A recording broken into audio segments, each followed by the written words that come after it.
अगली बड़ी खबर आपको बता रहे हैं। उज्जैन हादसे के बाद सख्त बाल आयोग ने जारी किए निर्देश।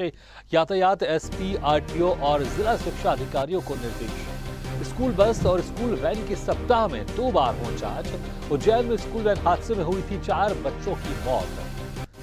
तो उज्जैन में 4 बच्चों की मौत के बाद अब प्रशासन यहां पर सतर्क नजर आ रहा है और इसको लेकर दिशा निर्देश जारी किए गए हैं।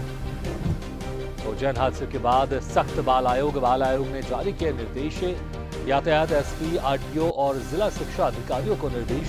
स्कूल बस और स्कूल वैन की सप्ताह में 2 बार हो जांच। उज्जैन में स्कूल वैन हादसे में हुई थी 4 बच्चों की मौत।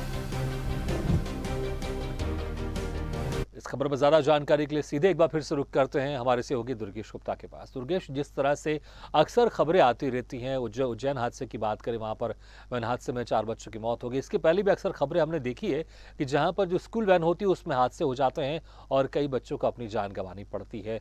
और अब यहाँ पर सरकार और प्रशासन यहाँ पर सख्त दिखाई दे रहा है कि सप्ताह में 2 बार अब वैन की जाँच होनी चाहिए। लेकिन क्या व्यवहारिक तौर पर आपको लगता है कि संभव हो पाएगा? क्योंकि अक्सर बहुत सारी चीजें ऐसी रहती, सप्ताह में छोड़िए, साल में एक बार वैन की चेकिंग हो जाए तो बहुत बड़ी बात हो जाती है।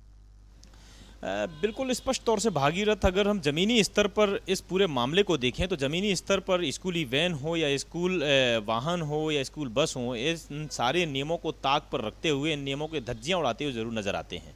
हालांकि कई घटनाएं ऐसी होती हैं जो कि एक सबब बन जाती हैं। जिस तरीके से हमने देखा कि उज्जैन और नागदा की जो घटना थी उसमें 4 बच्चों की दर्दनाक मौत हो गई थी स्कूली वैन टकराने की वजह से, एक्सीडेंट की वजह से। उसको लेकर अब हालांकि बाल आयोग सख्त ज़रूर हुआ है। बाल आयोग ने निर्देश दिए हैं यातायात पुलिस को, और जिला शिक्षा अधिकारी को, तमाम प्रशासनिक जो संबंधित अधिकारी हैं उनको निर्देश दिए हैं कि इस पर जो नियम कानून हैं वह नियम, अब इनका नियमों का पालन करवाना चाहिए और नियमों को, दिशा निर्देशों का पालन करना चाहिए स्कूल वाहन और स्कूल वैनों को लेकर।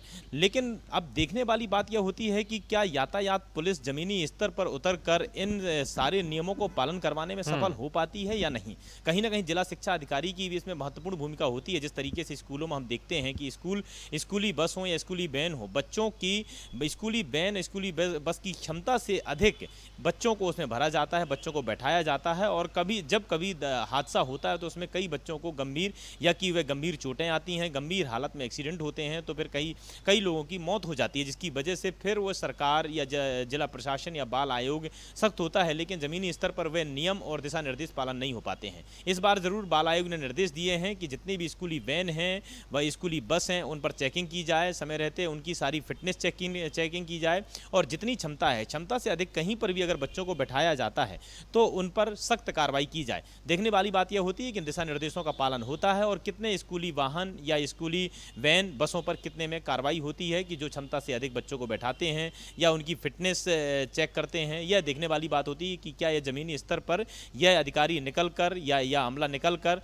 उनकी चेकिंग करते हैं और क्या कुछ कार्रवाई की जाती है। जी बिल्कुल, वाकई दुर्गेश से देखना होगा कि अब जिस तरह से आदेश तो जारी कर दिए हैं बाल आयोग ने, लेकिन जो सप्ताह में 2 बार जांच की बात कही गई है उसको किस तरह से पालन करवाता है प्रशासन। दुर्गेश, बहुत बहुत शुक्रिया इस तमाम जानकारी के लिए।